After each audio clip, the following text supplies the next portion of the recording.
ലതാ മേഡത്തിന് ഒരു നല്ല കൈയടി. അതുപോലെ തന്നെ നിങ്ങളിലൊക്കെ ക്ഷണം സ്വീകരിച്ച് MA ലൈഫ്സ്റ്റൈലിന്റെ മാനേജ്മെന്റിൽ നിന്ന് കമ്പനിയുടെ CEO ആയ മിസ്റ്റർ സലീൽ മാത്യു സർ എത്തിച്ചേർന്നിട്ടുണ്ട്. അദ്ദേഹത്തിന് നമ്മളെല്ലാവരുടെയും ഉയർന്ന നല്ല ഭാഷയിൽ ഒരു നല്ല കൈയടി. നമ്മളൊക്കെ സ്നേഹിക്കുകയും എല്ലാ MA ലൈഫ്സ്റ്റൈൽ ഡിസ്ട്രിബ്യൂട്ടേഴ്സ് എന്ന് അറിയാം. ഇനി രാത്രിയിൽ 2 മണിക്ക് വിളിച്ചാലും ഫോൺ അറ്റൻഡ് ചെയ്യുകയും എല്ലാ സപ്പോർട്ടുകളും ചെയ്തു തരുന്ന കമ്പനിയുടെ റീജിയണൽ മാനേജറായ നമ്മുടെ ഗോവിന്ദ് ചെലവതി സാറിന് ഒരു നല്ല കൈയടി. അതുപോലെ തന്നെ നമ്മുടെ അനിൽ സാർ എത്തിയിട്ടുണ്ട്. അദ്ദേഹത്തിന്റെ സപ്പോർട്ടൊക്കെ മറന്നുകൂടാൻ പറ്റാത്തതാണ്. എപ്പോഴും നിങ്ങൾക്ക് വേണ്ടി അവൈലബിൾ ആണ്. നമ്മുടെ അനിൽ സാറിന് വേണ്ടി ഒരു നല്ല കൈയടി. ഈ ഒരു പ്രോഗ്രാമിലേക്ക് എന്നെ ക്ഷണിച്ചതിന് നിങ്ങളോട് എല്ലാവരോടുമായിട്ടുള്ള നന്ദി അറിയിച്ചുകൊണ്ട് ഞാൻ എന്റെ സബ്ജക്റ്റിലേക്ക് വരാം. എന്നെ ഓൾറെഡി പരിചയപ്പെടുത്തി. ജെയ്റോക്കെ ജെയിംസ് കുട്ടനാട്ടുകാരനാണ്. ഏകദേശം 29 വർഷമായിട്ട് നോർത്ത് ഇന്ത്യയിലാണ്, ഡൽഹി ബേസ്ഡ് ആണ്. 29 വർഷങ്ങൾക്ക് മുൻപ് ഗവൺമെന്റ് ജോലി കിട്ടി. അങ്ങനെയാണ് നോർത്ത് ഇന്ത്യയിലേക്ക് ചേക്കരുത്. കഴിഞ്ഞ 6 വർഷമായിട്ട് ഫാമിലിയായിട്ട് ഇപ്പോൾ എറണാകുളത്ത് സെറ്റിൽ ആയിട്ടാണ് വീണ്ടും വഴി ബിസിനസ് ചെയ്യുന്നത്. ഞാൻ എന്റെ ജേർണി നിങ്ങളുമായിട്ട് ഷെയർ ചെയ്യുന്നതിന് മുമ്പ് നിങ്ങളിൽ എത്ര പേർക്ക് ഒരു സിംഹത്തെ പോലെ ജീവിക്കാൻ ആഗ്രഹമുണ്ട്? എല്ലാവർക്കും സിംഹത്തെ പോലെ ജീവിക്കാൻ ആഗ്രഹമുണ്ടല്ലേ? അത് സിംഹത്തിന്റെ ക്വാളിറ്റി എന്താണ്? എന്താവശ്യം ഉണ്ടെങ്കിലും അതപ്പം പിടിച്ചു മേടിച്ച് അല്ലെ അതിന് ഇഷ്ടമുള്ള രീതിയിൽ അല്ല ഏതൊരു മൃഗത്തെ അറ്റാക്ക് ചെയ്തിട്ട് അതിന്റെ നല്ല ഭാഗങ്ങൾ ആദ്യം കഴിക്കുന്ന ആരാ? സിംഹമാണ്. അതുകൊണ്ടല്ലേ നമ്മൾ എല്ലാവരും ഒരു സിംഹത്തെ പോലെ ജീവിക്കണമെന്ന് ആഗ്രഹിക്കുന്നത്. നമ്മളെല്ലാവരും സിംഹത്തെ പോലെ ജീവിക്കാൻ ആഗ്രഹിക്കുന്നു. പക്ഷേ സിംഹത്തെ പോലെ ആര് വേട്ടയാടും? പണിയെടുക്കാതെ ഒരു കാര്യവും നടക്കുന്നില്ല. നമ്മുടെ ജീവിതത്തിൽ മാറ്റങ്ങൾ വരണമെന്ന് ആഗ്രഹം എത്ര പേരുണ്ട്? എന്തോ ചോദ്യം എന്താ പ്രോഗ്രാമിൽ വന്ന് ഇതുപോലെ ചോദിക്കേണ്ട ചോദ്യമാണ് അല്ലെ? നമ്മൾ ആഗ്രഹിക്കുന്ന രീതിയിലുള്ള ഒരു ജീവിതമല്ല ഇന്ന് നയിക്കുന്നെന്ന് തോന്നുന്ന എത്ര പേരുണ്ട്? എന്റെ പണി ചോദിക്കില്ല, എല്ലാവർക്കും ആവശ്യമുള്ള ആൾക്കാരല്ലേ? നമ്മുടെ ജീവിതത്തിൽ മാറ്റങ്ങൾ ആവശ്യമുണ്ട്. നമ്മൾ ആഗ്രഹിക്കുന്ന രീതിയിലുള്ള ഒരു ജീവിത ശൈലിയല്ല നമ്മളിപ്പോൾ മെയിൻറ്റെയിൻ ചെയ്യുന്നത്. നമ്മൾ ആഗ്രഹിക്കുന്ന കാര്യങ്ങളൊക്കെ നമുക്ക് ആരെത്തിച്ചു തരും? പുറത്തുനിന്ന് ആരെങ്കിലും നിങ്ങൾ ആഗ്രഹിക്കുന്ന രീതിയിലുള്ള ഒരു ജീവിത നിലവാരം നിങ്ങൾക്ക് കൊണ്ടുതരുമെന്ന് നിങ്ങൾക്ക് തോന്നുന്നുണ്ടോ? നിങ്ങളുടെ ജീവിതത്തിൽ ഒരത്ഭുതങ്ങളും സംഭവിക്കാൻ പോകുന്നില്ല. നിങ്ങൾ അറിയാതെ നിങ്ങളുടെ ജീവിതത്തിൽ ഒരത്ഭുതങ്ങളും സംഭവിക്കാൻ പോകുന്നില്ല. നിങ്ങളുടെ ജീവിതത്തിൽ അത്ഭുതങ്ങൾ സംഭവിക്കണമെങ്കിൽ നിങ്ങൾ തീരുമാനമെടുക്കണം. നിങ്ങൾ എടുക്കുന്ന തീരുമാനമാണ് നിങ്ങളുടെ ജീവിതത്തിൽ വലിയ മാറ്റങ്ങൾ കൊണ്ടുവരാൻ പോകുന്നത്.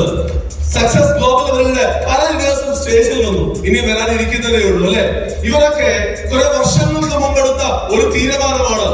അല്ലെങ്കിൽ ഇന്ന് ഞാൻ നിങ്ങളുടെ മുമ്പിൽ നിൽക്കാനുള്ള കാരണം എന്ന് പറയുന്നത് MA ലൈഫ്സ്റ്റൈൽ എന്ന് പറയുന്ന ബിസിനസ് സ്റ്റാർട്ട് ചെയ്തപ്പോൾ കുറെ വർഷങ്ങൾക്ക് മുമ്പെടുത്ത ഒരു തീരുമാനമാണ് ഇന്ന് എന്നെ നിങ്ങളുടെ മുന്നിൽ എത്തിച്ചിരിക്കുന്നത്. അതിന്റെ അർത്ഥം ഇന്ന് നിങ്ങൾ എടുക്കുന്ന ഒരു ഉറച്ച തീരുമാനം വരാൻ പോകുന്ന 4-5 വർഷം കഴിയുമ്പോൾ നിങ്ങൾ സ്റ്റേജിൽ വന്ന് ഇതേപോലെ പറയും, ഞാനും അന്ന് ആ ഒരു പ്രോഗ്രാമിൽ എടുത്ത ഉറച്ച തീരുമാനമാണ് എന്നെ ഇവിടെ എത്തിച്ചിരിക്കുന്നത്. നിങ്ങൾ വരാൻ പോകുന്ന സമയത്ത് നിങ്ങൾ പറയും, നിങ്ങൾ സാക്ഷ്യം ചെയ്യുന്നത് ഉറപ്പായ കാര്യങ്ങളാണ്. ഞാൻ സ്കൂളിൽ പഠിക്കുന്ന സമയത്ത് എന്റെ അമ്മ എപ്പോഴും എന്നോട് പറയുമായിരുന്നു, മോനെ നല്ലപോലെ മനസ്സിരുത്തി പഠിക്കണം. നിങ്ങളുടെ പേരൻസ് എന്നോട് പറയാറുണ്ടോ? ബീറ്റ്സ് ഒന്ന് നിർത്തുകയാണെങ്കിൽ നല്ലതായിരുന്നു. ബീറ്റ്സ് നിർത്തിയാണെങ്കിൽ എനിക്ക് ഇവരെ കേൾക്കാൻ പറ്റും. അല്ലെ ഇവരൊക്കെ അവിടുന്ന് വായനക്കത്തിൽ വെക്കും. അതുകൊണ്ട് എനിക്ക് നിങ്ങൾക്ക് മനസ്സിലായെന്ന് മനസ്സിലാവില്ല. റൈറ്റ്? അപ്പൊ നമുക്ക് സംസാരിച്ച് മുന്നോട്ട് പോകാം അല്ലെ? Okay, great. നിങ്ങളുടെ പേരൻസ് നന്നായി പഠിച്ച് നല്ല മാർക്ക് മേടിച്ച് പാസ്സാവണമെന്ന് പറഞ്ഞിട്ടുണ്ടോ? ഉണ്ട്, എന്നോട് പറഞ്ഞിട്ടുണ്ട്. അങ്ങനെ ഞാൻ നല്ല മാർക്കൊക്കെ സ്കൂളിൽ നിന്ന് മേടിച്ച് പാസ്സായപ്പം എന്റെ അമ്മ എന്നോട് പറഞ്ഞു, മോനെ കോളേജിലോട്ട് പോവാ, നന്നായി പഠിക്കണം, പഠിച്ചാൽ മാത്രം പോരാ, നല്ല മാർക്ക് മേടിച്ച് പാസ്സാവണം. അങ്ങനെ കോളേജിലും കഠിനാധ്വാനം ചെയ്തു. കോളേജിൽ പോയി തുടങ്ങുമ്പോൾ വിളിച്ചു പറഞ്ഞു, നല്ല മാർക്ക് മേടിച്ച് പാസ്സാകണം. എന്ന് വെച്ചാൽ നല്ല മാർക്ക് ഉണ്ടെങ്കിൽ നല്ല ജോലി കിട്ടത്തുള്ളൂ. നല്ല ജോലിയുടെ പരിഭാഷ എന്താണ് ഈ നാട്ടിൽ? നല്ല ജോലി എന്ന് നിങ്ങൾ ഉദ്ദേശിക്കുന്നുണ്ടോ? ശമ്പളം നല്ല മേളിൽ ആൾക്കാരുണ്ടായിരുന്നോ? വലിയ ആൾക്കാർ മേളിലായിരിക്കുന്നേ. മലപ്പുറത്ത് നല്ല ജോലി എന്ന് പറയുന്നതിന്റെ പരിഭാഷ എന്താണ്? വാട്ട് യു മീൻ ബൈ നല്ല ജോലി? നല്ല സാലറി. ഓക്കെ, മാസം ഒരു 2000 രൂപ, അതാണ് മലപ്പുറത്തെ നല്ല ജോലി അല്ല? ഓക്കെ, അപ്പൊ പിന്നെ എന്താണ് നിങ്ങളുടെ നല്ല ജോലിയുടെ പരിഭാഷ?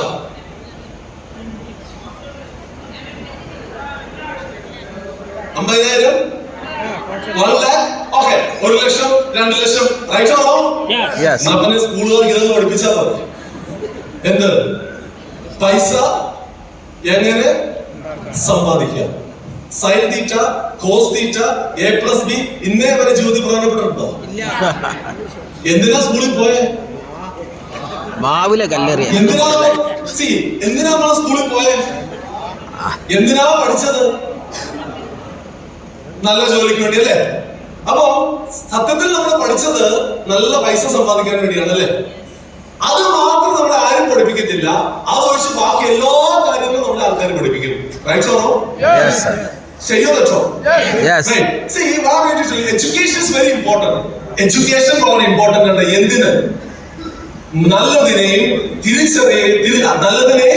അഴുക്കിനെയും തിരിച്ചറിയാനാണ് എഡ്യൂക്കേഷൻ എന്ന് പറയുന്ന സാധനത്തിന്റെ ആവശ്യം. പക്ഷെ നമ്മളെ ബസ്സിലോട്ട് പഠിപ്പിച്ചിരിക്കുന്നത് എന്താ? പഠിച്ച് മിടുക്കനായിട്ട് നല്ല ജോലി ചെയ്യണം. നമ്മള് പുറത്തോട്ടിറങ്ങിയാൽ ആവശ്യമില്ലാത്ത കുറെ അഡ്വൈസുകൾ നമുക്ക് ആൾക്കാർ തരും അല്ലെ? പൈസ സമ്പാദിക്കാനുള്ള ഐഡിയകൾ നമുക്ക് ഇങ്ങനെ ആൾക്കാർ തന്നുകൊണ്ടേയിരിക്കും. എന്തൊക്കെ ഐഡിയയാണ് ആൾക്കാർ നമുക്ക് തരുന്നത്? പൈസ ഉണ്ടെങ്കിൽ സ്വർണത്തിൽ ഇൻവെസ്റ്റ് ചെയ്തു അല്ലെ? പൈസ ഉണ്ടെങ്കിൽ വെള്ളിയിൽ ഇൻവെസ്റ്റ് ചെയ്തു. പൈസ ഉണ്ടെങ്കിൽ റിയൽ എസ്റ്റേറ്റിൽ ഇൻവെസ്റ്റ് ചെയ്തു. ഈ പറയുന്ന സ്ഥലത്തൊക്കെ ഇൻവെസ്റ്റ് ചെയ്യണമെങ്കിൽ ലക്ഷങ്ങളോ കോടികളോ വേണമെണ്ടായി. അപ്പൊ ഒരു സാധാരണക്കാരന്, എന്നെ പോലെയുള്ള ഒരു സാധാരണക്കാരന് കോടിയിൽ നിന്ന് കോടി ഉണ്ടാക്കുന്ന ഫോർമുലയാണോ വേണ്ടത്, അതോ മറിച്ച് 0 നിന്ന് കോടികൾ ഉണ്ടാക്കുന്ന ടെക്നിക്കാണോ അറിയേണ്ടത്? 0 നിന്ന് കോടികളൊക്കെ ഉണ്ടാക്കുന്ന ടെക്നിക്ക്. ശരിയോ തെറ്റോ അല്ലെ? പക്ഷെ അത് മാത്രം നമ്മൾ ആരും പഠിപ്പിച്ചത് ഒരു സ്കൂളും പഠിപ്പിക്കുന്നില്ല, ഒരു കോളേജും പഠിപ്പിക്കുന്നില്ല. MA ലൈഫിൽ വന്നതിന് ശേഷം MA ലൈഫിൽ നമ്മളെ പഠിപ്പിച്ചത് 0 നിന്ന് എങ്ങനെ കോടികൾ സൃഷ്ടിക്കാമെന്ന റിയൽ എഡ്യൂക്കേഷൻ ഞങ്ങൾക്ക് കിട്ടിയത് MA ലൈഫിൽ നിന്നാണ്. MA ലൈഫിൽ മാനേജ്മെന്റ് ആണ് ഞങ്ങളെ പഠിപ്പിച്ച. ഈ മാനേജ്മെന്റ് ഒരു നല്ല കൈയ്യടി കൊടുക്കുക. നമ്മുടെ ജീവിതത്തിൽ എന്തും ചെയ്യാൻ ഇറങ്ങി തിരിച്ചാലും ആൾക്കാര് നമ്മളെ ഓരോന്ന് പറഞ്ഞ് പിന്തിരിപ്പിക്കാൻ ശ്രമിക്കും. ഞങ്ങളുടെ നാട്ടില് ഒരു പച്ചക്കറി വെക്കുന്ന ഒരാളുണ്ട്. നല്ല രീതിയിൽ കച്ചവടം ചെയ്തുകൊണ്ടിരിക്കുന്ന ഒരു വ്യക്തിയാണ്. അദ്ദേഹത്തിന്റെ പച്ചക്കറി കടയുടെ മുകളിൽ ഒരു ബോർഡ് വെച്ചു, ഇവിടെ നല്ല പച്ചക്കറികൾ വിൽക്കപ്പെടുന്നു എന്നാണ് ബോർഡിൽ എഴുതി വെച്ചിരുന്നത്. ഇവിടെ നല്ല പച്ചക്കറികൾ വിൽക്കപ്പെടുന്നു.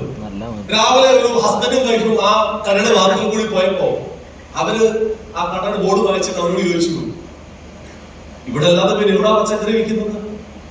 ഇവിടെ എഴുതേണ്ടതിന്റെ വല്ല ആവശ്യമില്ല, ഇവിടെ പച്ചക്കറി അല്ലേ വിൽക്കുന്നത്. അദ്ദേഹം ആ ബോർഡ് വായിച്ചിട്ട് കടക്കാരൻ ശരിയാണല്ലോ ഇവര് പറഞ്ഞ കാര്യം അല്ലെ? ഇവിടെ പച്ചക്കറി അല്ലേ വിൽക്കുന്നത്, പിന്നെ ഇവിടെ എന്തിനാ എഴുതുന്നത്? അദ്ദേഹം ഇവിടെ എഴുതുന്നത് മാറ്റി. പിന്നെ ബാക്കി എന്തായിരുന്നു? പച്ചക്കറി. അതിന്റെ പേരിൽ എന്തായിരുന്നു? ഇവിടെ ഫ്രഷ് പച്ചക്കറികൾ വിൽക്കപ്പെടുന്നു. അതിനകത്തു നിന്നുള്ള ഇവിടെ എടുത്ത് മാറ്റി. ഇനി എന്താ ബോർഡിൽ ബാക്കിയുള്ളത്? ഫ്രഷ് പച്ചക്കറികൾ വിൽക്കപ്പെടുന്നു. അതിന് ഒരു മനുഷ്യൻ രാവിലെ അതേ പോയപ്പോൾ ആ ബോർഡ് വായിച്ചു, ഫ്രഷ് പച്ചക്കറികൾ വിൽക്കപ്പെടുന്നു. അവനോട് ചോദിച്ചു, നീ പഴയ പച്ചക്കറികളാണ് അവിടെ വിൽക്കുന്നത്, ഈ ബോർഡിൽ ഫ്രഷ് എന്ന് എഴുതി വെച്ചിരിക്കുന്നു. അതൊക്കെ ശരിയാണല്ലോ. അങ്ങനെ ഫ്രഷ് എടുത്ത് മാറ്റി. പിന്നെന്താ ഈ ബോർഡില്? പച്ചക്കറികൾ വിൽക്കപ്പെടുന്നു. 2 ദിവസം കഴിഞ്ഞപ്പോൾ ഒരു ബുദ്ധിമാനായ മനുഷ്യൻ അതിലെ പോയപ്പോ അവനോട് ചോദിച്ചു, എടാ പോയി നിന്റെ പച്ചക്കറി കട കൽപ്പാട്ടാണോ വിൽക്കുന്നത്? അല്ല, പച്ചക്കറി. പിന്നെ എന്തിനാണ് ബോർഡ് പച്ചക്കറി വിൽക്കുന്നത് വെച്ചിരിക്കുന്നത്? എഴുതിയിരിക്കുന്നത്. അദ്ദേഹത്തിന് ശരിയാണല്ലോ. അദ്ദേഹത്തിന്റെ വാക്കുകളുടെ പച്ചക്കറി മാറ്റി ഇപ്പൊ എന്താ ബോർഡില് വിൽക്കപ്പെടുന്നു. മാർക്കറ്റിലുള്ള കട വിൽക്കാനല്ലാതെ പിന്നെ എന്തിനാണ് കടമെന്ന് വെച്ചിരിക്കുന്നത്? അദ്ദേഹം അതും മാറ്റി വിൽക്കപ്പെടുന്നു എന്നുള്ള ആ എഴുതി വെച്ചിരിക്കുന്നത് മാറ്റി ഇപ്പം ബോർഡ് പ്ലെയിൻ ആയി. നേരത്തെ എന്താ എഴുതി വെച്ചിരുന്നത്? ഇവിടെ ഫ്രഷ് പച്ചക്കറികൾ വിൽക്കപ്പെടുന്നു. ഇപ്പൊ ബോർഡിൽ എന്താ? എല്ലാം വായിക്കപ്പെട്ടു. 2 ദിവസം കഴിഞ്ഞപ്പോൾ അതിബുദ്ധിമാനായ വേറൊരു നാട്ടുകാരൻ അതിലെ പോയപ്പം ആ ബോർഡ് നോക്കി അതിൽ ഒന്നും എഴുതിയിട്ടില്ല. എടാ നല്ല ബോർഡ് ഉണ്ടല്ലോ അതിന്റെ കടകൾ എന്തെങ്കിലും എഴുതി വെച്ചുകൂടാ? ഇവിടെ ഫ്രഷ് പച്ചക്കറി വിൽക്കപ്പെടുന്നു എഴുതാൻ പറഞ്ഞു. ഞാൻ പറഞ്ഞിരുന്നെന്ന് പറയുന്നത് നാട്ടുകാർ നമ്മൾ എന്ത് ചെയ്തു വെച്ചു കഴിഞ്ഞാലും എന്തെങ്കിലും പറയുന്നില്ല. നല്ലത് ചെയ്താലും പറയും, ചെയ്താലും പറയും, എന്ത് ചെയ്താലും പറയുമെന്നുള്ള കാര്യം ഉറപ്പാണ്. നിങ്ങളുടെ ജീവിതത്തിൽ വളരണം. നിങ്ങളുടെ ജീവിതത്തിൽ വളരണോ? നിങ്ങളുടെ ജീവിതത്തിൽ വളരണമെങ്കിൽ നിങ്ങളുടെ സ്വപ്നങ്ങൾ, നിങ്ങളുടെ കുടുംബത്തിന്റെ സ്വപ്നങ്ങൾ പൂർത്തീകരിക്കണമെങ്കിൽ നാട്ടുകാർ നിങ്ങളെ പറ്റി തെറി പറയുമ്പോൾ വിചാരിച്ചോണം നിങ്ങൾ നിങ്ങളുടെ സക്സസിന്റെ കറക്റ്റ് പാർട്ട്ണർ. നാട്ടുകാർക്ക് പരമോഷം പറയണമെങ്കിൽ അവനേക്കാളും മുകളിലേക്ക് പോകാൻ നമ്മൾ എന്തെങ്കിലും ചെയ്യണം. അവൻ നമ്മളെ പറ്റി തെറി പറയുന്നത്, പരദോഷം പറയുന്നതിന് ഏക കാരണം അവന്റെ വെപ്രാളമാണ്. ഇനി നമ്മളെങ്ങാനും അവനേക്കാളും വെളിയിൽ പോയാലോ എന്നുള്ള അവന്റെ വെപ്രാളമാണ് പലപ്പോഴും നമ്മളെ പലരിലും അവൻ പലതരത്തിൽ നമ്മളെ പിന്തിരിപ്പിക്കാൻ ശ്രമിക്കുന്നത്. ശരിയോ തെറ്റോ? ശരിയോ തെറ്റോ? നമ്മൾ എന്തിനെ പറ്റി ചോദിച്ചാലും അതിനൊക്കെയും അവരുടെ ആക്സസ് കാണും. റൈറ്റോ? നമ്മുടെ ജീവിതത്തിൽ നമുക്ക് എന്താണ് വേണ്ടതെന്ന് അത് നമ്മൾ തിരിച്ചറിയണം. നിങ്ങളുടെ കുടുംബത്തിന്റെ ഡിമാൻഡ് എന്താണ്? നിങ്ങളുടെ കുടുംബം എന്താണ് നിങ്ങളിൽ നിന്ന് ആഗ്രഹിക്കുന്നതെന്ന് എന്ന് നിങ്ങൾ തിരിച്ചറിയണം. അതിനുവേണ്ടി നമുക്ക് എന്ത് ചെയ്യാൻ പറ്റും അതിനെപ്പറ്റി ചിന്തിച്ചു തുടങ്ങണം. ഞാൻ ചെറുപ്പത്തിൽ തന്നെ ഗവൺമെന്റ് സർവീസ് കിട്ടി. അങ്ങനെ കേരളത്തിൽ നോർത്ത് ഇന്ത്യയിലേക്ക് ചേർത്ത്. ചെറുപ്പത്തിൽ ഗവൺമെന്റ് സർവീസിൽ എൻട്രസ്റ്റ് ചെയ്യാൻ ഏക കാരണം എന്ന് പറയുന്നത് ഞാനൊരു നല്ല കുടുംബത്തിലാണ് ജനിച്ചത്. ഞാൻ 8ാം ക്ലാസ്സിൽ പഠിക്കുമ്പോഴാണ് ഫിനാൻഷ്യൽ ക്രൈസിസ് സ്റ്റാർട്ട് ചെയ്തത്. ഫാദറിന്റെ ജോലി പോയി, കൃഷി അത്ര മെച്ചമല്ലായിരുന്നു. അപ്പൊ നല്ല കുടുംബത്തിൽ ജീവിക്കുകയും ചുറ്റുപാടുമുള്ള ബന്ധുക്കൾ നല്ല നിലയിൽ ജീവിക്കുകയും ചെയ്യുമ്പോൾ നമ്മൾ അവരിൽ നിന്നും പുറകോട്ട് പോയാൽ എന്തായിരിക്കും സംഭവിക്കുന്നത്? നാട്ടിലും വീട്ടിലും നമുക്ക് ഒരിക്കലും ഒരു വില ഉണ്ടാവില്ല, അല്ലേ? റൈറ്റോ? പലപ്പോഴും വളരെ ചെറുപ്പത്തിൽ തന്നെ അത് തിരിച്ചറിഞ്ഞു. കാശില്ലാത്തവന് നാട്ടിലും വീട്ടിലും ഒരു വിലയും ഉണ്ടാവില്ല, കാശുള്ളവന് മാത്രമേ വിലയുള്ളൂ എന്നുള്ള ഒരു തിരിച്ചറിവ്. എന്റെ പേരൻസിനെ സപ്പോർട്ട് ചെയ്യണം, അല്ലെങ്കിൽ നഷ്ടപ്പെട്ടു പോയ ആ പ്രൗഢ്യം തിരിച്ചെടുക്കണം. എന്റെ പിതാവിനെ അല്ലെങ്കിൽ എന്റെ പേരൻസിനെ പഴയതിലും ബെറ്റർ പൊസിഷനിലേക്ക് എത്തിക്കണമെന്നുള്ള ഒരു വാശി, ആ ഒരു എന്നാ പറഞ്ഞത്, ആ ഒരു വേദന. അതിനാണ് കോമ്പറ്റേറ്റീവ് എക്സാം പാസ് ചെയ്തുള്ള ചെറുപ്പത്തിൽ തന്നെ ഗവൺമെന്റ് സർവീസിൽ പ്രവേശിച്ചത്. ഞാൻ ഗവൺമെന്റ് ജോലി കിട്ടിയപ്പോൾ ഞാൻ വളരെ ഹാപ്പിയായിരുന്നു. എന്തുകൊണ്ടെന്ന് വെച്ച് കഴിഞ്ഞാൽ സ്കൂളിലും കോളേജിലും കണ്ട സ്വപ്നങ്ങളൊക്കെ പൂർത്തീകരിക്കാമെന്നുള്ള വിശ്വാസത്തിലാണ് ഞാൻ ഗവൺമെന്റ് സർവീസിൽ പ്രവേശിച്ചത്. നല്ല ജോലിയായിരുന്നു, ഗവൺമെന്റ് എല്ലാ ഫെസിലിറ്റീസും തന്നിട്ടുണ്ടായിരുന്നു. Life was very awesome. കുറെ വർഷങ്ങൾക്ക് ശേഷം ഒരു കാര്യം തിരിച്ചറിഞ്ഞു. ഗവൺമെന്റ് സർവീസ് ചെയ്താൽ ഏതൊരു ജോലി ആയിക്കോട്ടെ, അത് ഗവൺമെന്റ് ആയിക്കോട്ടെ പ്രൈവറ്റ് ആയിക്കോട്ടെ, ജോലി ചെയ്താൽ ശമ്പളം മേടിച്ചു തുടങ്ങിയാൽ ആ ശമ്പളത്തിന് എന്നും ഒരു ലിമിറ്റ് ഉണ്ടായിരിക്കും. ശരിയോ തെറ്റോ? അല്ലെ? അപ്പോൾ ഒരുപക്ഷെ ഇന്ന് ഡിപ്പാർട്ട്മെന്റ് ഗവൺമെന്റ് നല്ല അല്ലെങ്കിൽ ഇന്ത്യയുടെ തന്നെ ബെസ്റ്റ് ഡിപ്പാർട്ട്മെന്റിലാണ് വർക്ക് ചെയ്തുകൊണ്ടിരുന്നത്, ഡിഫൻസിലായിരുന്നു വർക്ക് ചെയ്തുകൊണ്ടിരുന്നത്. അതൊരു നല്ല ഓർഗനൈസേഷൻ ആയിരുന്നു. പക്ഷെ എന്റെ സ്വപ്നങ്ങളെ പൂർത്തീകരിക്കാൻ ഞാൻ എന്റെ കുടുംബത്തിനും ആഗ്രഹിക്കുന്ന രീതിയിലേക്ക് എത്താനൊക്കെ പോരായിരുന്നു. എനിക്ക് അമേരിക്കയിൽ പോകണമെങ്കിൽ ഇന്ത്യയിലെ ഏറ്റവും നല്ല ട്രെയിനായ ജനശതാബ്ദിയോ അല്ലെങ്കിൽ രാജധാനിയിലോ വന്ദേ ഭാരതിലോ കയറിയാൽ എനിക്ക് അമേരിക്കയിൽ എത്താൻ പറ്റുമോ? ഒരിക്കലും പറ്റില്ലല്ലേ? എന്ത് ചെയ്യണം? ഫ്ലൈറ്റ് തന്നെ. അതിന് പറ്റുന്ന ഒരു വാഹനം ഞാൻ തിരഞ്ഞെടുക്കണം, അല്ലെ? ഒരു ഫ്ലൈറ്റിൽ കയറിയെങ്കിൽ മാത്രമേ എനിക്ക് കേരളത്തിൽ നിന്ന് അമേരിക്കയിലേക്ക് പോകാൻ സാധിക്കത്തുള്ളൂ, അല്ലെ? ഞാൻ എത്ര നല്ല ട്രെയിൻ ആയാലും ആ ട്രെയിനിൽ കയറി നിന്നിട്ട് വാശി പിടിച്ചാൽ എനിക്ക് അമേരിക്കയിൽ എത്തിച്ചേരാൻ സാധിക്കുമോ? ഒരിക്കലും സാധിക്കത്തില്ല. എന്റെ ഗവൺമെന്റ് സർവീസ് എന്ന് പറയുന്നത് ഇന്ത്യയിൽ കിട്ടാവുന്ന one of the best organisation ആയിരുന്നു. പക്ഷെ എന്റെ സ്വപ്നങ്ങളുമായിട്ട് ഞാൻ കമ്പയർ ചെയ്യുമ്പോൾ ആ വണ്ടിക്ക് എന്റെ സ്വപ്നങ്ങളിൽ എത്തിക്കുവാൻ സാധിക്കില്ല എന്നത് തിരിച്ചറിഞ്ഞു. അപ്പോഴാണ് MA ലൈഫ് എന്ന് പറയുന്ന ഈ ഓപ്പർച്യൂണിറ്റി എന്റെ സുഹൃത്ത് മുഖാന്തരം ഈ ബിസിനസിനെ പറ്റി അറിയുവാൻ എനിക്കിടയായിരുന്നു. എന്റെ സുഹൃത്ത് എന്നെ അപ്രോച്ച് ചെയ്യുന്ന സമയത്ത്, ഈ ഓപ്പർച്യൂണിറ്റി എന്നെ അപ്രോച്ച് ചെയ്യുന്ന സമയത്ത് അദ്ദേഹം എന്നോട് പറഞ്ഞു, എന്റെ കയ്യിൽ ഒരു നല്ല ബിസിനസ് ഐഡിയ ഉണ്ട്. ഞാനപ്പോൾ ഒരു ഓപ്പർച്യൂണിറ്റിയെ പറ്റി അന്വേഷിച്ചുകൊണ്ടിരിക്കുകയാണ്. ജീവിതത്തിൽ എന്തെങ്കിലും ഒരു അവസരം കിട്ടിയാൽ ചെയ്യണം, ജോലിയുടെ കൂട്ടത്തിൽ എന്താണ് ചെയ്യാൻ പറ്റുന്നത്, അതിനെപ്പറ്റി ഇങ്ങനെ റിസർച്ച് കൊണ്ടിരിക്കുന്ന സമയത്താണ് ആ കൂട്ടുകാരനെ വിളിച്ചിട്ട് പറയുന്നത്, ഒരു ബിസിനസ് ഐഡിയ ഉണ്ട്, എനിക്ക് താങ്കളുമായിട്ട് ഷെയർ ചെയ്യണം, എനിക്കൊരു പാർട്ട്ണറെ ആവശ്യമുണ്ട്. ഞാൻ വളരെ ഹാപ്പിയായി. ഞാൻ പിറ്റേ ദിവസം ഡിന്നറിന് അദ്ദേഹത്തെ ക്ഷണിച്ചു. താങ്കൾ എന്റെ വീട്ടിലേക്ക് എത്തുമ്പോൾ നമുക്ക് ഒന്നിച്ച് ഭക്ഷണം കഴിച്ച് ആ ഒരു ബിസിനസിനെ പറ്റി ഡിസ്കസ് ചെയ്യാമെന്ന് പറഞ്ഞു. അങ്ങനെ അദ്ദേഹം, ഞാൻ വളരെ ഭയങ്കര എന്താ പറയുക, ക്യൂരിയോസിറ്റിയോടുകൂടി ഞാൻ വെയിറ്റ് ചെയ്യായിരുന്നു. ആ നിമിഷത്തിന് ഞാൻ കാത്തിരിക്കുകയായിരുന്നു. കാരണം എന്റെ സുഹൃത്ത് വരും, ബിസിനസിനെ പറ്റി സംസാരിക്കും, പുതിയ ഐഡിയ ഷെയർ ചെയ്യും, അങ്ങനെ ബിസിനസ് സ്റ്റാർട്ട് ചെയ്ത് ലക്ഷങ്ങളും കോടികളും സമ്പാദിക്കുമെന്നുള്ള സ്വപ്നം കണ്ട് രാത്രി മുഴുവൻ ഉറക്കം വരുന്നില്ലായിരുന്നു. അങ്ങനെ ആ നിമിഷം എത്തി. അദ്ദേഹം വന്നു. കുറെ നേരം കഴിഞ്ഞിട്ടും ബിസിനസിനെ പറ്റി പറയുന്നില്ല. എനിക്ക് ഡൗട്ടായി, ഇനി പുള്ളിയാണ് മൈൻഡ് എങ്ങാനും ചേഞ്ച് ചെയ്തോ, എനിക്ക് വരാൻ വേറെ ആരെങ്കിലും ബിസിനസ്സിലേക്ക് പാർട്ട്ണറായിട്ട് എടുത്തോ എന്നുള്ള സംശയത്തോടെ ഇരിക്കുമ്പോ അദ്ദേഹം എന്നോട് ചോദിച്ചു, ജയതോ വെള്ള പേപ്പർ ഉണ്ടോ എന്ന് ചോദിച്ചു. നമ്മളുണ്ടല്ലോ, എത്ര പേപ്പർ വേണം സാറേ? പറഞ്ഞു, ഒരു പേപ്പർ എടുത്തുകൊണ്ടിരാൻ. അങ്ങനെ അദ്ദേഹം ഞങ്ങൾ ചെവിളിരുന്നു. ആ പേപ്പറിൽ അദ്ദേഹം ആദ്യം ഒരു വട്ടം വരച്ചിട്ട് എഴുതി യു ജയതോ. എനിക്ക് ഇച്ചിരി ഡൗട്ട് തോന്നി തുടങ്ങി. അതിനുശേഷം അദ്ദേഹം ഈ ബിസിനസ്സിലേക്ക് ആൾക്കാരെ സ്പോൺസർ ചെയ്യുന്നു, സെയിൽസിനെ പറ്റി പറഞ്ഞു. ഞാൻ ഗവൺമെന്റ് സർവീസ് ഇരിക്കുന്ന ഒരാളോട് സെയിൽസിനെ പറ്റി പറഞ്ഞാൽ എങ്ങനെ തലയിലിട്ടു? അതും കൂടാതെ പുള്ളി ആദ്യം എന്നോട് പറഞ്ഞു 1000 രൂപ വരുമാനം സമ്പാദിക്കാം. എനിക്ക് തോന്നി ഓക്കെ, വെൽഡൺ.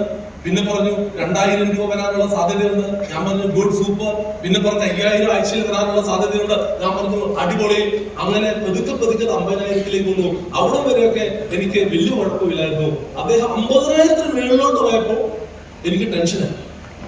2 ലക്ഷം ആഴ്ചയിൽ എത്തിയപ്പോഴത്തേക്ക് ഞാൻ ആ പട പരമശനായി. വേറെ പ്രശ്നമൊന്നുമല്ല, ഇതൊരു സർക്കാർ സോഫ്റ്റ്വെയറാണ്. 50,000 രൂപയ്ക്ക് മേളിൽ എന്ത് പോയാലും അപ്പോഴേ എറർ കാണിക്കണമെന്ന് നമ്മൾ ഓൾറെഡി കാണാൻ മാസം 2 ലക്ഷം തലയിൽ കയറത്തില്ല, അപ്പോഴേ ആഴ്ച 2 ലക്ഷം കിട്ടുമെന്ന് പറയുന്നത് കയറി തലയ്ക്കാണ്. ജീവിതത്തിൽ കൊച്ചിലെ തൊട്ട് ജനിച്ചപ്പോ തൊട്ട് ആ നിമിഷം തന്നെ പഠിച്ചതെന്താ? പഠിച്ച് മിടുക്കനായിട്ട് അമ്പാനിയാൻ പോണമെന്നാണ് പിടിച്ചിരിക്കുന്നത്. അല്ല, പഠിച്ച് മിടുക്കനായിട്ട് ജോലി ചെയ്യണം, അല്ലെ? ഇനി കാശ് ഉണ്ടാക്കണമെങ്കിൽ എന്ത് ചെയ്യണം? 1000 രൂപ സമ്പാദിക്കണമെങ്കിൽ ലക്ഷങ്ങൾ ഇൻവെസ്റ്റ് ചെയ്യണം. ലക്ഷങ്ങൾ സമ്പാദിക്കണമെങ്കിലോ കോടികൾ ഇൻവെസ്റ്റ് ചെയ്യണം. അപ്പോഴാ പറയുന്നത്, അടുത്ത 2-3 മാസം വീട്ടിലേക്കുള്ള സാധനങ്ങൾ മേടിച്ചാൽ, അല്ലെ, സോപ്പോ പേസ്റ്റോ ഷാമ്പുവോ മേടിച്ചാൽ ആഴ്ചയിൽ 2,10,000 രൂപ ഏൺ ചെയ്യാൻ. ആഴ്ചയിൽ 2,10,000 എന്ന് പറഞ്ഞാൽ മാസം 8,40,000. ഒരു വർഷം 1,20,20,000 രൂപ ഓരോ ഐഡിയയിൽ മേടിക്കാൻ ഒരു അവസരം എന്ന് പറഞ്ഞാൽ എങ്ങനെ തലയിൽ കയറും? അദ്ദേഹത്തിന് സംഭവം പിടിക്കും. എന്നോട് പറഞ്ഞ ടെൻഷൻ അടിക്കണ്ട, വേർക്കണ്ട, നിനക്ക് എത്ര രൂപ ആവശ്യമുണ്ട് മാസം? ഞാൻ പറഞ്ഞ മാസം ഒരു 10,000 രൂപ കിട്ടിയ പെട്രോൾ, വണ്ടിയുടെ പെട്രോളിന് കാശ് കിട്ടിയ നമുക്കിത് ചെയ്യാമെന്ന് പറഞ്ഞു. പുള്ളി പറഞ്ഞു അത്രയും മാത്രം ആലോചിച്ചാൽ വേണ്ടി, ബാക്കി ടെൻഷൻ എടുക്കണ്ട, വെറുതെ ബേജാറാവണ്ട, ജസ്റ്റ് നിനക്ക് മാസം എത്ര അധിക വരുമാനം വേണം, ആ വരുമാനത്തിന് വേണ്ടി മാത്രം പണിയെടുത്താൽ മതി പറഞ്ഞു. ഞാൻ പറഞ്ഞു അങ്ങനെയാണെങ്കിൽ ഓക്കെ. ഇനി മേലെ എന്റെ അടുത്ത് 2,10,000 പറ്റി പറയും. ഹലോ, 2,10,000 പറ്റി പറഞ്ഞാൽ നമ്മൾ ഇന്ന് കച്ചവടം നിർത്തും. ഹലോ, എന്ത് പറയരുത്? 2,10,000 പറയാൻ പാടില്ല. അങ്ങനെയാണെങ്കിൽ ഞാൻ ബിസിനസ് ചെയ്യാമെന്ന് പറഞ്ഞു. അങ്ങനെ ബിസിനസ് സ്റ്റാർട്ട് ചെയ്തു. MA ലൈഫിൽ ബിസിനസ് സ്റ്റാർട്ട് ചെയ്തു. കമ്പനിയുടെ ആദ്യത്തെ സീലിംഗ് അച്ചീവറിൽ എന്റെ പേര് ഉള്ളത് എനിക്ക്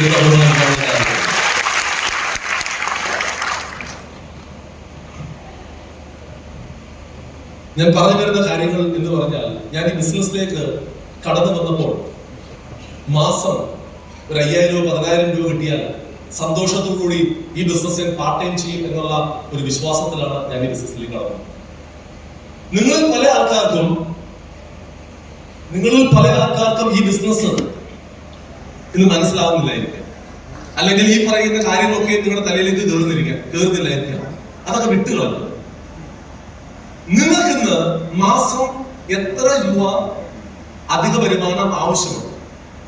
ചില ആൾക്കാർക്ക് പിള്ളേരുടെ സ്കൂൾ ഫീസിന് വേണ്ടി കുറച്ച് ഇൻകത്തിന് ആവശ്യമുണ്ടായിരിക്കും. ചില ആൾക്കാർക്ക് വണ്ടിയുടെ EMI കൊടുക്കാൻ പൈസ ആവശ്യമുണ്ടായിരിക്കും. ചില ആൾക്കാർക്ക് വീടിന്റെ EMI വേണ്ടി ഒരു എക്സ്ട്രാ ഇൻകം ആവശ്യമുണ്ടായിരിക്കും. ചില ആൾക്കാർക്ക് പേരൻസിന്റെ ട്രീറ്റ്മെന്റ് വേണ്ടി പൈസയ്ക്ക് ആവശ്യമുണ്ടായിരിക്കും. അല്ലെ? നിങ്ങൾക്ക് എത്രയാണോ അധിക വരുമാനം ആവശ്യമുള്ളത്, ആ വരുമാനത്തിന് വേണ്ടി മാത്രം ഈ ബിസിനസ് സ്റ്റാർട്ട് ചെയ്യും. 1000 രൂപ വരുമ്പോൾ 2000 കോൺഫിഡൻസ് വരും. 2000 രൂപ വരുമ്പോൾ 5000 കോൺഫിഡൻസ് വരും. 5000 രൂപ വരുമ്പോൾ 10000 കോൺഫിഡൻസ് വരും. 10000 രൂപ വരുമ്പോൾ 1,00,000 കോൺഫിഡൻസ് വരും. 1,00,000 രൂപ വരുമ്പോൾ 2,10,000 കോൺഫിഡൻസ് തന്നെ വരും. അങ്ങനെ ഈ ഒരു ബിസിനസ് സ്റ്റാർട്ട് ചെയ്തു. ഞാൻ ബിസിനസ് സ്റ്റാർട്ട് ചെയ്തത് കേരളത്തിലല്ല. ഞാൻ ബിസിനസ് സ്റ്റാർട്ട് ചെയ്തത് ഹിമാചൽ പ്രദേശിലായിരുന്നു. ഞാൻ ആ സമയത്ത് ഡിഫൻസ് റിസർച്ചിൽ ഹിമാചൽ പ്രദേശിൽ ഡിഫൻസ് റിസർച്ച് വേണ്ടി പോസ്റ്റഡ് ആയിരുന്നു. മണാലി എന്ന് പറയുന്നത് ഹിന്ദി ഭാഷയാണ്. മലയാളികൾക്ക് അധികം വഴങ്ങാത്ത ഒരു ഭാഷ ഹിന്ദി. അപ്പം ഹിന്ദിക്കാരുടെ ഇടയിൽ വേണം ബിസിനസ് സ്റ്റാർട്ട് ചെയ്യാൻ വേണ്ടി. ബിസിനസ് ചെയ്ത ഒരു എക്സ്പീരിയൻസും എനിക്കില്ല. ഭാഷ, ക്ലൈമറ്റ്, ഇതെല്ലാം എന്റെ മുന്നിൽ ഒരു ചലഞ്ചായിരുന്നു. ഇത് മലപ്പുറത്ത് ബിസിനസ് സ്റ്റാർട്ട് ചെയ്യുന്ന ഒരാൾക്ക് ഒരു ബുദ്ധിമുട്ടുമില്ല. കാരണം ഭാഷ മലയാളമാണ്. അല്ലെ? നിങ്ങൾ സപ്പോർട്ട് ചെയ്യുന്ന ലീഡേഴ്സ് ഇവിടെ തന്നെയുണ്ട്. മനോജ് സാറും ഫാമിലിയും ഒക്കെ 24 hours നിങ്ങളൊപ്പം ഉണ്ട്. MA ലൈഫിൽ മാനേജ്മെന്റ് നിങ്ങളൊപ്പം ഉണ്ട്. അന്ന് ഇങ്ങനെയുള്ള ഒരു സാഹചര്യമില്ല. ഒരു റിലേറ്റീവ് അല്ലെ വേണ്ടപ്പെട്ട സുഹൃത്തുക്കളോ വേണ്ടപ്പെട്ട ബന്ധുക്കളോ ഹിമാചൽ പ്രദേശിലോ അല്ലെങ്കിൽ ആ ഏരിയയിലും ഇല്ല. ഈ ബിസിനസ് ബിൽഡ് ചെയ്യുന്നത് വളരെ പ്രയാസമേറിയ ഒരു സിറ്റുവേഷൻ ആയി. ആ സമയത്താണ് നമ്മൾ ഈ ബിസിനസ്സിലേക്ക് കടന്നു വരുന്നത്. പക്ഷേ ഈ ബിസിനസിന്റെ സാധ്യത, ഇൻഡസ്ട്രിയുടെ അനന്തമായ സാധ്യത മനസ്സിലായപ്പോൾ ഈ ബിസിനസ് പഠിക്കുവാൻ ഞാൻ തയ്യാറായി. ഈ ബിസിനസ് എന്താണെന്ന് മനസ്സിലാക്കുവാൻ ഞാൻ തയ്യാറായി. ഈ ബിസിനസ് എങ്ങനെ ചെയ്യണമെന്ന് പഠിക്കാൻ ഞാൻ തയ്യാറായി. നിങ്ങളും ഈ ബിസിനസ് എങ്ങനെ ചെയ്യണമെന്ന് പഠിക്കാൻ നിങ്ങൾ തയ്യാറായാൽ ഇവിടെ ഇരിക്കുന്ന ഓരോ ആൾക്കാർക്കും MA ലൈഫ് സ്റ്റൈൽ എന്ന് പറയുന്ന ബിസിനസ്സിൽ നിന്ന് വിജയിക്കാൻ സാധിക്കും. നിങ്ങൾക്ക് നിങ്ങളുടെ സ്വപ്നങ്ങളെ പൂർത്തീകരിക്കുവാൻ നിങ്ങൾക്ക് സാധിക്കും. ഭാഷ അറിയാതെ, ആൾക്കാരില്ലാതെ ഈ ഒരു ബിസിനസ് ഞാൻ സ്റ്റാർട്ട് ചെയ്തെങ്കിൽ അന്ന് ഹിമാചൽ പ്രദേശിൽ നിന്ന് തുടങ്ങിയ ആ ബിസിനസ് ഇന്ന് ഏകദേശം 23 സ്റ്റേറ്റ്സിലേക്ക് ആ ബിസിനസ് പടർന്നു പന്തലിച്ചു എന്നുള്ളത് ഏറ്റവും അഭിമാനമുള്ള ഒരു കാര്യമാണ്. അതുകൊണ്ടാണ് പറയുന്നത് there is a will, there is a way. അല്ലെ? മനസ്സുണ്ടായാൽ വഴി താനെ വന്നോളൂ. നമ്മുടെ പ്രശ്നം എന്താണ്? നമുക്ക് ചെയ്യാനുള്ള മനസ്സില്ല എന്നുള്ളതാണ്. അല്ലെ? പലപ്പോഴും നമ്മുടെ ഏറ്റവും വലിയ പ്രശ്നം മറ്റുള്ള ആൾക്കാർ നമ്മളെ പറ്റി എന്ത് ചിന്തിക്കും, മറ്റുള്ള ആൾക്കാർ നമ്മളെ പറ്റി എന്ത് പറയും, അവരെന്ത് വിചാരിക്കും. ഇതാണ് നമ്മുടെ ഏറ്റവും വലിയ പ്രശ്നം. ശരിയോ തെറ്റോ? അല്ലെ? ഒരു കാര്യം നിങ്ങൾ ആലോചിച്ചു, ഒരു കാര്യം നിങ്ങൾ തീരുമാനിച്ചു, പൈസ ഇല്ലാത്തവനെ പറ്റി ആരും ഒരു കുന്തവും വിചാരിക്കുന്നില്ല. ശരിയോ തെറ്റോ? നമുക്ക് തോന്നുന്നതാണ് നമ്മളെ പറ്റി ആരൊക്കെ എന്തൊക്കെ വിചാരിക്കുന്നുണ്ടെന്ന്. കാശില്ലാത്തവനെ ആർക്ക് വേണം? ഞാൻ പറയുന്നതുകൊണ്ട് തെറ്റിദ്ധരിക്കരുത്, മലപ്പുറംകാരനെ ഓടിക്കരുത്. സത്യത പറയുന്നത് കാശില്ലാത്തവനെ സ്വന്തം ഭാര്യയ്ക്ക് പോലും വേണ്ട. തിരിച്ചു പറഞ്ഞത് ഹലോ തിരിച്ചു കാശില്ലാത്തവന് നാട്ടിലും വീട്ടിലും ഇവൻ പിള്ളേർ പോലും ഇന്നത്തെ കാലത്ത് ബഹുമാനിക്കത്തില്ല. ശരിയോ തെറ്റോ? എന്റെ ഒരു റിലേറ്റീവ് വീട്ടിൽ വന്നപ്പോ എന്നോട് പറഞ്ഞ് പുതിയ വണ്ടിയിലൊന്ന് കയറണമെന്നോ. ഞാൻ പറഞ്ഞ എന്നെ കയറി പുള്ളിയുടെ 9ാം ക്ലാസ് പഠിക്കുന്ന കുഞ്ഞുമായിട്ട് വണ്ടിയെ കയറി ഞങ്ങളൊരു ടെസ്റ്റ് അല്ലെങ്കിൽ ഒരു ടെസ്റ്റ് നടത്തിക്കൊണ്ടിരിക്കുകയാണ്. അപ്പം അവസാനം അപ്പൻ ഇമോഷനായിട്ട് പറഞ്ഞു, ഇനി ഇതുപോലെ വണ്ടിയൊക്കെ നീയാണ് കുടുംബത്തിലേക്ക് കൊണ്ടുവരുന്നത്. അപ്പൊ അച്ഛൻ പറയാ, അപ്പനൊരു കുന്തോ ചെയ്യണ്ട, ഇനി എന്നെ നോക്കി ഇരുന്നോളാം. ഹലോ, പണ്ടവിടെ പറയാറ് മോനെ എനിക്കോ ഡോക്ടറാകാൻ പറ്റിയില്ല, ഇനി നീ വേണം പഠിച്ചു കൊടുക്കുന്ന ഡോക്ടറാണോ. അല്ലെ? ഇന്നത്തെ പിള്ളേർ എന്താ പറയും, ഒന്നും അപ്പൊ പട്ട് കളിച്ച് നടന്നു എന്നിട്ട് എന്നോട് പറയാ ഡോക്ടറാകാൻ. ശരിയോ തെറ്റോ? ശരിയോ തെറ്റോ? അതുകൊണ്ട് മക്കളെ കണ്ട് സ്വപ്നങ്ങൾ പൂർത്തീകരിക്കാമെന്ന് പ്രതീക്ഷിക്കരുത്. മക്കളെ കണ്ട് സ്വപ്നങ്ങൾ പൂർത്തീകരിക്കാൻ ഇവിടെ ഇരിക്കുന്നെങ്കിൽ പിടിച്ച് അനാഥാരതയെ കൊണ്ടുവിടും. ശരിയോ തെറ്റോ? ഹലോ, ശരിയോ തെറ്റോ? കാശുള്ളവരാണെങ്കിൽ മക്കള് പോലും, എല്ലാരെ പറ്റിയും പറയുന്നത് കേട്ടോ, മജോറിറ്റിയാ പറയുന്നത്, ആർക്കാ ലോട്ടറി തിരിവെന്നുള്ള ഉറപ്പുമില്ല. കാശുണ്ടാക്കി വെച്ചു, കാശുണ്ടെങ്കിൽ എന്നും വാല്യൂ കാണും. മനോജ് സാർ പറഞ്ഞല്ലോ അല്ലേ? ഇപ്പൊ നമ്മളോട് ചോദിക്കുകയാണ്, മനോജ് സാർ പറഞ്ഞ പോലെ കാശുള്ളവന്റെ പൂർവീകന്മാരെല്ലാം അവർക്ക് ഓർമ്മയുണ്ടല്ലേ? നമുക്ക് ഓർമ്മയുണ്ടോ? ഇല്ല. നമ്മുടെ മക്കൾക്ക് നമ്മളെ ഓർക്കത്തില്ല. നമുക്ക് പിന്നെ കുറച്ചുകൂടി മെമ്മറി ഉണ്ടായിരുന്നു. പുതിയ ജനറേഷൻ അതുപോലും ഇല്ല അല്ലേ? കാരണം നമുക്ക് ഇന്ന് 10 പേരുടെ മൊബൈൽ ഫോൺ നമ്പറുകൾ അറിയത്തില്ല. ഇവൻ സ്വന്തം മൊബൈൽ ഫോൺ നമ്പർ പോലും അടുത്തവരോട് പറയണം അല്ലേ? നമ്മുടെ മൊബൈൽ ഫോൺ നമ്പർ അതൊന്ന് അടുത്തവർ പറയണം, അവന്റെ മൊബൈൽ നോക്കിയിട്ട് നിന്റെ നമ്പർ ആ കാലഘട്ടത്തിൽ നമ്മുടെ കടന്നു പോയിക്കൊണ്ടിരിക്കുന്നത്. റൈറ്റ് ഓറോ? അല്ലേ? അപ്പൊ അങ്ങനെ ഒരു കാലഘട്ടത്തിൽ നമ്മൾ എന്ത് പ്രതീക്ഷിക്കാൻ പാടില്ല, മറ്റുള്ളവരിൽ നിന്ന് പ്രതീക്ഷിക്കാൻ പാടില്ല. ദൈവം നമുക്ക് കഴിവും കപ്പാസിറ്റി തന്നപ്പോൾ അതിനെ കൃത്യമായി വിനിയോഗിക്കുന്നതാണ് നമുക്ക് ഏറ്റവും ഇമ്പോർട്ടന്റ് ആയിട്ടുള്ള കാര്യം. അപ്പൊ കൃത്യമായി കിട്ടുന്ന അവസരങ്ങളെ വിനിയോഗിക്കാത്തവന് അവന്റെ ജീവിതത്തിൽ ഒന്നും നേടാൻ സാധിക്കില്ല, അല്ലെ? അവന്റെ സമയം കൂടെ അധ്വാനിക്കുന്നവർ ദൈവം എടുത്ത് അവന് കൊടുക്കും. നീയല്ലേ അധ്വാനിക്കുന്നത്, നിനക്കിരിക്കട്ടെന്ന് പറയും. ശരിയോ തെറ്റോ? അല്ലെ? അപ്പൊ അങ്ങനെ ഈ ബിസിനസ്സിലേക്ക് കടന്നു വന്നു. ആ സമയത്ത് ഈ ബിസിനസ്സിലേക്ക് കടന്നു വരുന്ന സമയത്ത് ഉണ്ടായിരുന്ന ഒരു ഹോണ്ട ആക്റ്റീവയുടെ ബൈക്ക്. ഈ നമ്മൾ വലിയ കഥകളൊക്കെ പറയുമ്പോൾ തുടങ്ങിയ ബാക്ക്ഗ്രൗണ്ട് എന്ന് പറയുന്നത് ഹോണ്ട ആക്റ്റീവിന്റെ ബൈക്കിലാണ് ഞാൻ ഈ ബിസിനസ്സിലേക്ക് കടന്നു വരുമ്പോൾ ഈ ബിസിനസ് ഞാൻ സ്റ്റാർട്ട് ചെയ്യുന്നത്. ആ ബൈക്കിലാണ് ഓരോ ആൾക്കാരെയും കണ്ട് ഈ ഓപ്പർച്യൂണിറ്റി, ഈ ബിസിനസ് സാധ്യതകളെ പറ്റി അവർക്ക് പറഞ്ഞു കൊടുക്കുവാൻ വേണ്ടി പോയിക്കൊണ്ടിരുന്നത്. അങ്ങനെ സ്വപ്നങ്ങൾ കണ്ടു തുടങ്ങി. ആ സ്വപ്നങ്ങളെ നേടാൻ സാധിക്കുമെന്ന് നമ്മളെ പഠിപ്പിച്ചു. അങ്ങനെ എങ്ങനെയാണ് ആ സ്വപ്നങ്ങൾ നേടേണ്ടതെന്ന് ഈ ഒരു മാനേജ്മെന്റ് പഠിപ്പിച്ചു തന്നു, കാണിച്ചു തന്നു. അങ്ങനെ നമ്മൾ അതിനെ ഫോളോ ചെയ്തു. അങ്ങനെ 1 വർഷം കഴിഞ്ഞപ്പോൾ ഞാൻ എന്റെ കാറിന്റെ സ്വപ്നം പൂർത്തീകരിച്ചു. അങ്ങനെ 4.25 ലക്ഷം രൂപയുടെ ഒരു വേഗണർ വണ്ടി മേടിച്ചു. ഞാൻ ആദ്യമായി വാങ്ങിയ വണ്ടി, ആ വണ്ടി വാങ്ങിയപ്പോൾ എനിക്ക് തന്നെ ഒരു കോൺഫിഡൻസ് ആയി. സ്കൂട്ടറിൽ നടന്ന് എനിക്ക് ഒരു വേഗണർ വാങ്ങാൻ സാധിക്കുമെങ്കിൽ എന്തുകൊണ്ട് കുറച്ചുകൂടെ കഠിനാധ്വാനം ചെയ്താൽ എന്തുകൊണ്ട് ഇതിനേക്കാൾ കുറച്ച് കൂടുതലായി അച്ചീവ്മെന്റ്സ് എന്തുകൊണ്ട് നേടാൻ സാധിക്കില്ല എന്ന് തോന്നി. അങ്ങനെ ഉണ്ടായിരുന്ന ഗവൺമെന്റ് ജോലി റിസൈൻ ചെയ്തു. ഞാൻ ഗവൺമെന്റ് ജോലി റിസൈൻ ചെയ്ത് കഴിഞ്ഞപ്പോൾ എന്റെ ഫാദറിനോട് ഫോൺ വന്നു, അമ്മായിപ്പന്റെ ഫോൺ വന്നു. എടാ പോയി, നിന്റെ ഗവൺമെന്റ് ജോലി കണ്ടിട്ടാ പെണ്ണിനെ കിട്ടിച്ചെന്ന് കേട്ടോ. ഇമാതിരി തരം കാണിക്കുന്നത് നേരത്തെ അറിഞ്ഞിരുന്നെങ്കിൽ എന്റെ പെണ്ണിനെ എനിക്ക് കെട്ടിച്ചേർത്തില്ലായിരുന്നു. കൈയടിക്കുന്നോ? ആ വേദന എനിക്കറിയാവുന്നത്. ഞാൻ എന്റെ ഫാദറിനോട് പറഞ്ഞു, ഒരു 3 വർഷത്തെ സമയത്താ ഞാൻ എന്നെ പ്രൂവ് ചെയ്ത് കാണിക്കാവുന്നു. 3 വർഷത്തെ സമയം. അങ്ങനെ പുറത്തില്ല. ആരെങ്കിലും നമ്മളൊന്ന് ചലഞ്ച് ചെയ്യാനുണ്ടോ? നിന്നെ കൊണ്ട് പറ്റില്ല എന്ന് ആരെങ്കിലും പറഞ്ഞാൽ അത് ചെയ്ത് കാണിക്കുന്നതാണല്ലോ ഒരു മനുഷ്യന്റെ കപ്പാസിറ്റി എന്ന് പറയുന്നത്. നിങ്ങൾ കപ്പാസിറ്റി ഉണ്ടോ? നിങ്ങളോട് നിങ്ങൾക്ക് സാധിക്കില്ല എന്ന് പറഞ്ഞാൽ എനിക്ക് സാധിക്കുമെന്ന് ചന്ദ്രനോട് പറയാൻ എത്ര പേർ കപ്പാസിറ്റി ഉണ്ട്? പല ആൾക്കാരും പറയാറുണ്ട് നിന്നെ കൊണ്ട് പറ്റത്തില്ല. ഞാൻ അവരുടെ ഒരു വിഷയത്തോട് പറഞ്ഞു നിന്നെ കൊണ്ട് ഒന്നും പറ്റത്തില്ല എന്ന് പറഞ്ഞപ്പോൾ ഞാൻ ആപ്പിളിന്റെ ഒരു കുരു കൊടുത്ത് കൈ കൊടുത്തു. എന്തിന്റെ കുരു? ആപ്പിളിന്റെ കുരു കൊടുത്ത് കൈ കൊടുത്തിട്ട് ചോദിച്ചു, ഈ ആപ്പിളിന്റെ കുരുവിൽ നിന്ന് എത്ര ആപ്പിൾ ഉണ്ടാവുമെന്ന് പറയാമെന്ന് ചോദിച്ചു. അത് അങ്ങനെ പറയാൻ പറ്റുമെന്ന് ചോദിച്ചു. ഇവിടെ ആപ്പിളിന്റെ കുരു കണ്ടിട്ട് പറയാൻ നിനക്ക് കപ്പാസിറ്റി ഇല്ലെങ്കിൽ ഒരു മനുഷ്യനെ കണ്ടിട്ട് നിനക്ക് എങ്ങനെ പറയാൻ പറ്റുമോടാ? നിനക്ക് പറ്റില്ല. നമ്മുടെ നാട്ടുകാരല്ല ഡിസൈഡ് ചെയ്യേണ്ടത്, അല്ലെ? ആണോ? ആരാ ഡിസൈഡ് ചെയ്യേണ്ടത്? അതുകൊണ്ടാണ് സ്വാമി വിവേകാനന്ദൻ പറഞ്ഞത്, if you want to succeed in your life you must believe in yourself. അല്ലെ? ജീവിതത്തിൽ വിജയിക്കണമെങ്കിൽ ആ കാര്യം വിശ്വാസം ഉണ്ടാകണം. നമുക്ക് തമ്മിൽ വിശ്വാസം ഉണ്ടാകണം. നമ്മുടെ പ്രശ്നം എന്നത് നമുക്ക് നമ്മളെ ഒഴിച്ച് ബാക്കി എല്ലാവരും വിശ്വാസം. ഹലോ, ശരിയോ തെറ്റോ? നമുക്ക് നമ്മളെ വിശ്വാസമില്ലെങ്കിൽ നമ്മളെ വേറെ ആരും വിശ്വസിക്കും.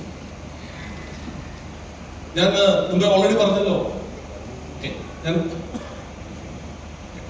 ഐ തിങ്ക് ഓൾറെഡി ഞാൻ വീഡിയോയിൽ എല്ലാ കാര്യങ്ങളും എന്റെ ലൈഫ് ജേർണി ഓൾറെഡി ഞാൻ ഷെയർ ചെയ്തിരുന്നു. അങ്ങനെ ഈ ഒരു ബിസിനസ് ജേർണി സ്റ്റാർട്ട് ചെയ്തു. അങ്ങനെ 2 വർഷങ്ങൾ കഴിഞ്ഞപ്പോൾ ഞാൻ സ്കോഡ ഒക്ടാവിയ എന്ന് പറയുന്ന ഗാഡി പർച്ചേസ് ചെയ്തു. വീണ്ടും കോൺഫിഡൻസ് വന്നു. ടീമിലുള്ള ആൾക്കാർക്ക് സക്സസ് കൊടുത്തു. ടീമിലുള്ള ആൾക്കാരെ വിജയിപ്പിക്കുവാൻ അവർക്കൊപ്പം രാവും പകലും കഠിനാധ്വാനം ചെയ്തു. എന്റെ ബിസിനസ്സിലേക്ക് വന്ന ആൾക്കാർക്ക് വരുമാനം ഉണ്ടായപ്പോൾ അവരുടെ സ്വപ്നങ്ങൾ പൂർത്തീകരിച്ചു തുടങ്ങിയപ്പോൾ ഞാൻ എന്റെ അടുത്ത സ്വപ്നം പൂർത്തീകരിച്ചു. അങ്ങനെ 5 വർഷം ഈ ബിസിനസ് ഞാൻ കംപ്ലീറ്റ് ചെയ്തപ്പോൾ ഈ ക്ലാസ് മെർസിഡീസ് ബെൻസ് എന്ന് പറയുന്ന ഒരു വണ്ടി എനിക്ക് മെയിൻറ്റെയിൻ ചെയ്യാനുള്ള ഭാഗ്യം ലഭിച്ചു. വീട് എന്ന് പറയുന്ന എന്റെ ഒരു സ്വപ്നമായിരുന്നു. 750 സ്ക്വയർ ഫീറ്റിന്റെ ഒരു വീടാണ് ഞാൻ സ്വപ്നം കണ്ടിരുന്നത്. അതിനൊരു റീസൺ ഉണ്ടായിരുന്നു.